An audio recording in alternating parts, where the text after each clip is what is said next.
What if I told you that the loneliness you feel after retirement is unsolved by visiting more people, but by avoiding the wrong ones? Stay with me, because in the next 20 minutes, I'm going to reveal 6 types of people who are secretly draining your energy, destroying your peace, and making you feel more alone than ever. And by the end of this video, you'll know exactly who to protect yourself from and how to reclaim the happiness you deserve in your golden years. If you're over 60 and feeling lonely, this might be the most important video you watch this year. Let's begin. Hello and welcome back to the channel. If you're new here, we talk all about making the golden years truly golden. Today, we're diving into a super important topic that often gets overlooked: protecting your peace. Retirement is your time to relax, explore, and enjoy life on your own terms. But sometimes the people around us can unintentionally or intentionally drain our energy and disturb our tranquility. So, how do we safeguard that hard-earned serenity? It often comes down to being mindful of who we give our time and energy to. In this video, we're going to identify 5 types of people who might be costing you your peace of mind and discuss gentle but firm ways to create healthy boundaries. This isn't about cutting people off harshly. It's about curating a social circle that uplifts and supports you in this wonderful new chapter of life. Ready? Let's get started. First up, let's talk about the constant complainer. You know who I mean. Every silver lining has a cloud for them. You mention a beautiful sunny day and they'll bring up the pollen count. You share good news about your grandkids and they pivot to how difficult parenting is today. Spending time with a chronic complainer can feel like wading through mud. Their negativity is contagious, and before you know it, you're feeling down without even knowing why. They have a problem for every solution. In retirement, your time is precious. You don't want to spend it being a sounding board for endless grievances. It's one thing to support a friend through a tough time, but it's another to be a permanent receptacle for their negativity. The key here is to limit your exposure. You don't have to be rude. When they start a complaint spiral, try redirecting the conversation. Say something like, "I hear you." On a more positive note, did you see that new documentary about? If they persist, you can politely excuse yourself. Well, it was great to chat, but I've got to run. Protecting your energy doesn't make you a bad friend. It makes you a wise steward of your own well-being. Next on our list is the unsolicited advisor. This person has an opinion on everything you do, and they're not shy about sharing it. They'll tell you how you should invest your money, what hobbies you should take up, where you should travel, and even how you should be managing your health. While their advice might occasionally come from a good place, it can often feel condescending and undermine your confidence. You've lived a full life, gathered a lifetime of wisdom, and you're more than capable of making your own decisions. Having someone constantly second-guess you is exhausting. It can make you feel like you're not trusted to manage your own life, which is the exact opposite of the freedom retirement should bring. A great way to handle the unsolicited advisor is with a simple, polite, and firm phrase. Try something like, "Thanks for your suggestion, I'll definitely keep that in mind," and then change the subject. Or, more directly, you could say, "I appreciate you caring, but I'm really happy with the plan I have." This communicates that you've heard them but are confidently in control. You are the captain of your own ship, and you get to decide which direction to sail. Don't let anyone else grab the helm. The third type of person to be mindful of is what I call the glorifier of the grind. This is often a former colleague or a friend who just cut and let go of their work identity. Their entire conversation revolves around their past career, the deals they closed, the teams they managed, and how busy and important they were. They might even subtly look down on your newfound life of leisure, making comments like, "I don't know how you do it. I'd be so bored." Or, "So, what do you do all day?" Being around this person can make you feel guilty for enjoying your retirement. It can make you question whether you should be doing more or being more productive. But here's the thing, you've already done the work. You've earned this time. Retirement isn't about being unproductive. It's about having the freedom to choose what you pour your energy into, whether that's volunteering, gardening, learning a new language, or simply reading a good book. When you encounter the glorifier of the grind, remember your own value. You can steer the conversation to your current interests. When they ask what you do all day, tell them with enthusiasm. I've been spending my mornings in the garden and it's been so rewarding. Your joy in your own life is the best answer. Number 4 is the drama magnet. This person's life seems to be a never-ending series of crises, conflicts, and catastrophes. There's always a feud with a neighbor, a disagreement with a family member, or some major injustice they need to tell you about in excruciating detail. They thrive on chaos and seem to pull you into their whirlwind. While it's natural to want to support a friend, the drama magnet isn't really looking for solutions. They're looking for an audience. They feed off the attention and emotional energy of others. Spending too much time with them can leave you feeling emotionally drained, anxious, and entangled in problems that aren't yours to solve. The best strategy here is to refuse to engage in the drama. Don't take sides, don't offer opinions on their conflicts, and don't gossip. Offer calm, non-committal responses like, "That sounds really stressful," or, "I hope things work out for you." This shows empathy without adding fuel to the fire. Your retirement should be a peaceful haven, not a stage for someone else's soap opera. By maintaining a calm and neutral stance, you create a boundary that the drama simply can't cross. Finally, let's talk about the one-sided friend. This is the person who only calls when they need something. They need a ride, they need you to watch their pet, they need a favor, or they just need to vent. The conversation is always about them, their needs, and their life. They rarely ask how you're doing, and if they do, they don't really listen to the answer before turning the conversation back to themselves. This kind of relationship is an energy drain. It's not a friendship. It's a transaction where you're always the one giving. Friendships in retirement should be reciprocal. They should be a source of mutual support, laughter, and shared experiences. If you feel like you're constantly on the giving end, it might be time to reevaluate. You can test the waters by pulling back a little. Stop being the first one to reach out. See if they ever call just to chat or to ask how you are. You can also practice saying no. "I'm sorry, I can't help with that this weekend. I have other plans." A true friend will understand and respect your boundaries. The one-sided friend might get annoyed, which tells you everything you need to know. Fill your life with people who fill your cup, not just people who expect you to fill theirs. So there you have it, the constant complainer, the unsolicited advisor, the glorifier of the grind, the drama magnet, and the one-sided friend. Recognizing these patterns isn't about judging people or being unkind. It's about self-preservation and intentionally creating an environment that allows you to thrive. Your mental and emotional peace is one of your most valuable assets in retirement. It's the foundation upon which you can build a life of joy, purpose, and contentment. Think of your social energy like a bank account. You want to make wise investments in people who give you a good return, people who bring laughter, support, and positivity. Be mindful of who is making constant withdrawals without ever making a deposit. This is your time. You've earned the right to be selective. You deserve to be surrounded by people who celebrate this chapter with you, not people who detract from it. So, take a moment to think about your own social circle. Are there any small adjustments you can make to better protect your peace? It's one of the best gifts you can give yourself. Thanks so much for watching today. I hope this gives you some food for thought and empowers you to build the peaceful, joyful retirement you deserve. If you found this helpful, please give the video a thumbs up and consider subscribing for more content on living your best life after 50. I'd love to hear your thoughts in the comments below. Have you encountered any of these types and how did you handle it? Your experiences can help our whole community. Until next time, take care and protect your peace. Now, as we move deeper into this conversation, I want to address something that might be uncomfortable but absolutely necessary to understand. There's a type of person who appears kind and friendly on the surface, but whose presence in your life serves only one purpose: to take from you.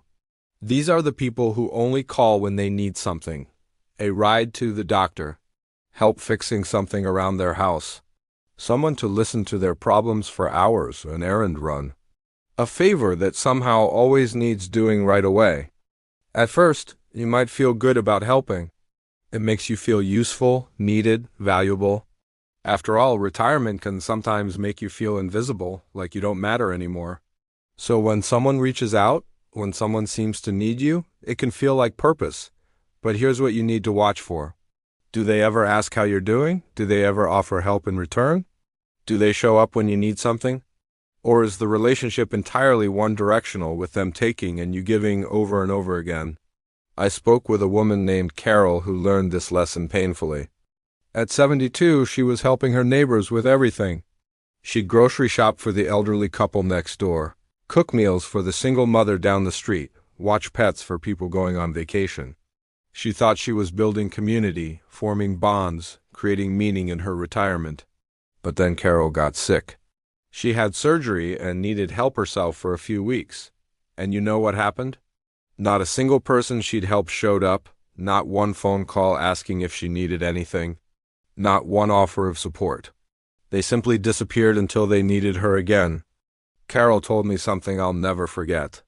She said, "I realized I wasn't their friend. I was their convenience store. They'd come to me when they needed something, take what they wanted, and leave without a second thought." The pain in her voice was real, but so was the wisdom she gained. She learned to say no. She learned that helping people is beautiful when it's mutual, when there's genuine care and respect flowing both ways. But one-sided relationships aren't relationships at all. They're transactions that leave you empty and used. This is especially important to understand as you age because your energy becomes more precious. You don't bounce back as quickly from exhaustion. You need more rest, more peace, more gentle interactions. When you pour yourself into people who don't value you, you're not just being generous. You're being self-destructive. You're sacrificing your well-being for people who wouldn't do the same for you, and that's not noble. That's neglect of yourself. True friendship means both people walk away feeling valued and restored. It means reciprocity, not in a transactional sense where you keep score, but in a deeper sense where both people genuinely care about each other's well-being. If you're always the one giving, always the one sacrificing, always the one being flexible and understanding while the other person takes and takes and takes, you need to step back. You need to protect yourself. Because at this stage of life, you deserve relationships that restore you, not drain you. Let me shift now to talk about another destructive pattern, the chronic complainer who never wants solutions. You've definitely encountered this person. They complain about everything. The government, young people, prices, technology, the weather, their health, their family. No matter what topic you introduce, they find the negative angle. They find the problem. They find the reason to be upset. And here's the key detail. When you try to help, when you offer solutions or suggestions or different perspectives, they reject them all. They don't want to solve anything. They want to complain. This is different from someone going through a difficult time and needing support. We all have hard seasons. We all need someone to listen sometimes. That's normal and healthy. What I'm talking about is the person for whom complaining is their entire personality. It's their default mode. It's how they connect with the world. And if you're not careful, their negativity will seep into your mind like water through cracks in concrete. You'll start seeing the world through their bitter lens. You'll start focusing on problems instead of possibilities. You'll start feeling heavy and hopeless without even realizing why. The human mind, especially as we age, becomes deeply shaped by what it consumes. Not just food or media, but conversations. The people you spend time with literally influence your brain chemistry, your thought patterns, your emotional baseline. This isn't philosophy, this is neuroscience. When you spend hours listening to someone complain, your brain starts mirroring their negativity. You begin to expect problems, to anticipate disappointment, to brace for bad news. And over time, this rewires your capacity for joy. I met a retired teacher named Linda who experienced this firsthand. She had lunch every Friday with an old colleague, someone she'd known for 20 years. But Linda started noticing that after each lunch she felt terrible, drained, sad, irritable. Her friend would spend the entire meal complaining about her health issues, her ungrateful children, the terrible service at restaurants, the state of education, everything. Linda would try to steer the conversation toward positive topics, but it always circled back to complaints. Finally, Linda made the difficult decision to stop these weekly lunches. She felt guilty at first, like she was abandoning a friend, but within a few weeks she felt like a different person. Lighter, happier, more at peace. She realized that sometimes the most loving thing you can do for yourself is walk away from people who choose to stay miserable. You don't owe anyone your emotional energy, especially people who refuse to help themselves. Life is too short, and your remaining years are too precious to fill them with other people's voluntary misery. Notice I said voluntary, because some people cling to their complaints like a security blanket. They've built their identity around being the victim, the sufferer, the one who has it worse than everyone else. And if you try to pull them out of that identity with positivity or solutions, they'll resist you. They'll even resent you for it. Your job in retirement is not to save people from themselves. Your job is to protect your peace, nurture your joy, and spend your limited energy on people who appreciate light instead of dwelling in darkness. Surround yourself with people who talk about hope, gratitude, and possibility. People who can acknowledge challenges but don't make them the center of every conversation. People who remind you that even at 70 or 80, there's still beauty to discover, laughter to share, meaning to create. Now, let me bring everything together by talking about the most subtle and perhaps most dangerous type of person to avoid. The friend who secretly competes with you in ways so quiet you might not notice until the damage is done. This person asks about your life not out of genuine interest, but to measure themselves against you. They want to know how your health is, how your children are doing, where you've traveled, how you're spending your retirement, but not because they care, because they want to compare. Because they need to reassure themselves that they're doing better than you. Every conversation becomes a hidden scorecard. If you mention your grandson got into college, they'll immediately talk about how their grandchildren are in Ivy League schools. If you share that you've been enjoying walks in your neighborhood, they'll describe their exotic hiking trips. If you talk about a health improvement, they'll list all their superior health metrics. Nothing you share is celebrated. Everything you share becomes an opportunity for them to elevate themselves at your expense. This type of friendship is poison because it corrupts the very purpose of connection. Friendship should be about acceptance, about feeling safe to be yourself, about celebrating each other's joys and supporting each other through sorrows. But competitive friends turn it into a performance. They make you feel inadequate for simply living your truth. They make you question choices that were right for you. They make you feel like you're losing a game you never agreed to play. I remember Robert, a 74-year-old man who played golf with the same group every weekend for years.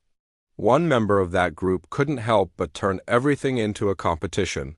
Who had better equipment, who hit farther, who looked younger, who was more financially successful. Robert told me that golf, which had always been his joy, started feeling like a chore. He wasn't enjoying the sunshine or the exercise or the camaraderie anymore.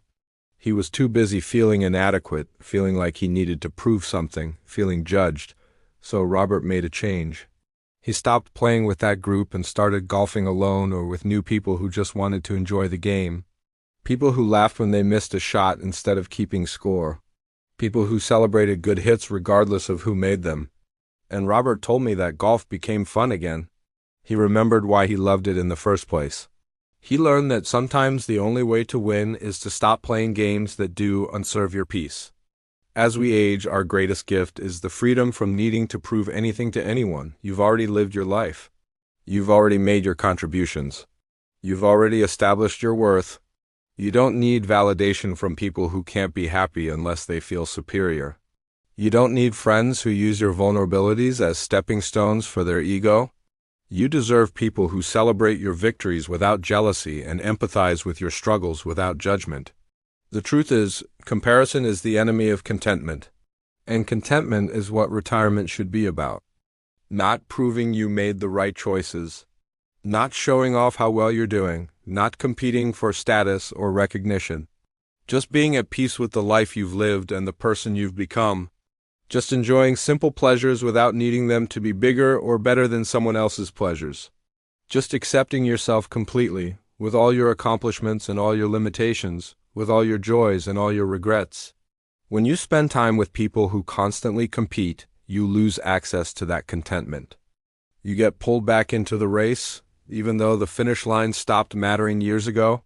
You start measuring your worth by external standards again. when the whole point of this phase of life is to finally live by your own internal compass. Don't let anyone steal that from you. Don't let anyone convince you that your quiet, simple retirement is less valuable than their loud, impressive one. Your peace is yours to protect. So here we are, having walked through 6 types of people who can disturb your retirement peace. The chronic complainer who drains your energy. The competitive friend who makes you feel inadequate. The person stuck in the past who prevents you from embracing the present. The taker who uses your kindness without reciprocating. The habitual negative voice who poisons your perspective. And the subtle competitor who turns friendship into a performance. Each of these types, in their own way, threatens the very thing you've worked your entire life to achieve, the freedom to be at peace. But I want to end with something important, something hopeful. Recognizing these patterns and choosing to step back from people who embody them does and make you cold or uncaring or selfish. It makes you wise. It makes you someone who understands that love and kindness must begin with yourself. You cannot pour from an empty cup. You cannot maintain peace while constantly exposing yourself to people who create chaos. You cannot protect your dignity while allowing others to diminish it. Loneliness after retirement is real. It can be painful. It can make you reach out to anyone just to feel connected. But true wisdom lies in understanding that not every connection heals. Some connections harm. And being alone in peace is infinitely better than being together in turmoil.